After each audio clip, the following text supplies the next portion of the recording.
house rumble, and I thought it was something on the ground, and I heard a big bang, and I thought it was like something, like a tree fell down or something. My pet rabbit's ears were sticking up like a coyote's ears when he hears something.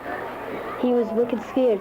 I heard a rumble when I woke up. I thought it was a washing machine because that always rumbles. This first one was kind of like an experience, but like if there's going to be a lot more of them, I hope they're not bad. That was September of 1994. The kids of the Edith Lombard Elementary School in the town of Springfield were shook up after an earthquake got the plates rattling the night before. Earthquakes are not uncommon in Maine, but it is rare that you can actually feel them. And last night, people around Androscoggin County felt one. The U.S. Geological Survey tracks earthquakes and recorded one in the Turner area. The 2.5 magnitude quake happened around 6 o'clock last night, almost 4 miles south of Livermore.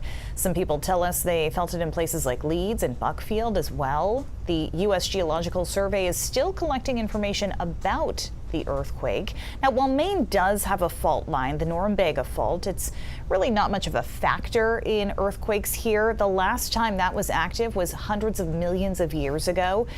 But when earthquakes do happen, they speak to Maine's ancient geologic history. It gets us to think about Pangea, it gets to think about when the Appalachians were so much bigger than they are today, like bigger than the Himalayas. It opens up all these questions about how much of the Earth's surface has eroded.